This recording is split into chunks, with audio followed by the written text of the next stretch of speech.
Assalamualaikum warahmatullahi wabarakatuh. Saya Ilman Budiman dari Universitas Pelita Bangsa, Prodi Manajemen, kelas MA 19 C6. Saya akan membawakan materi tentang perbankan, yaitu kasus BLBI. Bantuan Likuiditas Bank Indonesia atau BLBI adalah skema bantuan atau pinjaman yang diberikan Bank Indonesia kepada bank-bank yang mengalami masalah likuiditas pada saat terjadinya krisis moneter pada tahun 1998 di Indonesia. Pada bulan Desember, Bank Indonesia telah menyalurkan BLBI sebesar 147,7 triliun rupiah kepada 48 bank di seluruh Indonesia. BLBI adalah fasilitas Bank Indonesia. Audit BPK terhadap penggunaan dana BLBI oleh 48 bank tersebut menyimpulkan telah terjadi indikasi penyimpangan sebesar 138 triliun rupiah. Bantuan likuiditas merupakan bantuan dari Bank Indonesia pada bank-bank swasta tidak mampu mengembalikan dana nasabahnya.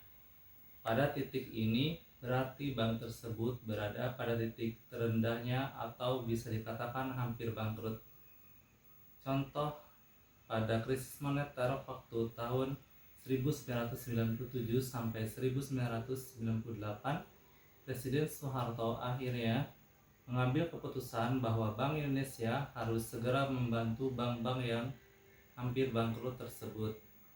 Setidaknya pada Desember 1997 ada 48 bank mayoritas swasta yang kemudian diberikan bantuan likuiditas dengan total senilai 144,53 triliun rupiah. Dalam istilah perbankan, likuiditas merujuk pada kemampuan sebuah bank untuk memenuhi kemungkinan ditariknya sejumlah uang dari nasabah. Peminjaman BLBI juga harus dikembalikan dengan nilai-nilai sesuai perjanjian. Peraturan BLBI, kondisi makroekonomi dan stabilitas sektor keuangan yang saat ini cukup terjaga perlu dipertahankan untuk memelihara stabilitas sistem keuangan terutama perbankan serta turut menjaga kepercayaan masyarakat terhadap perbankan. Dalam rangka memelihara stabilitas sistem keuangan terutama perbankan dan turut menjaga kepercayaan masyarakat terhadap perbankan tersebut, tetap diperlukan upaya untuk mengatasi kesulitan likuiditas jangka pendek.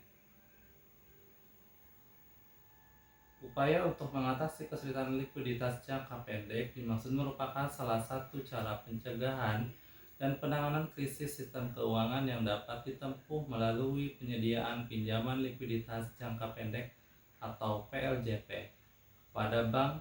Berdasarkan pertimbangan di atas, perlu ditetapkan Peraturan Bank Indonesia Nomor 19/3 PBI 2017 tentang pinjaman likuiditas jangka pendek bagi bank umum konvensional, juga sebagai peraturan pelaksana dari Undang-Undang Bank Indonesia Nomor 23 Tahun 1999 tentang Bank Indonesia, bagaimana telah diubah beberapa kali terakhir dengan Undang-Undang Nomor 6 Tahun 2009 dan Undang-Undang Nomor 9 Tahun 2016 tentang pencegahan dan penanganan krisis sistem keuangan. Dan kita harus belajar dari kasus sekarang.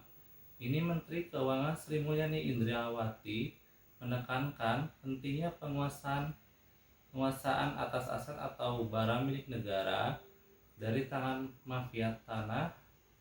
Dia tidak ingin hanya hak negara atas aset tersebut jadi terhambat, seperti yang terjadi dalam kasus pengalihan aset X bantuan likuiditas Bank Indonesia. Sri Mulyani menonjolkan peran penting administrasi dan sertifikasi terhadap BUMN karena barang-barang milik negara harus bisa dikuasai secara administratif dan legal. Pendapat saya, Sertifikasi aset tersebut akan menjadi salah satu akuntabilitas dalam berbagai upaya untuk menciptakan kepastian hukum, juga untuk upaya pemerintah menangkal praktik mafia tanah dan mafia aset negara. Terus terang, kalau aset negara tidak diadministrasikan, tidak memiliki status legal yang kuat, mudah sekali dilakukan penyerobotan. Penyerobotan baik itu dilakukan oleh oknum peran penting administrasi dan sertifikasi terhadap BMN, karena barang-barang milik negara harus bisa dikuasai secara administratif dan legal. Demikian materi yang bisa saya sampaikan. Mohon maaf kurang lebihnya. Wassalamualaikum warahmatullahi wabarakatuh.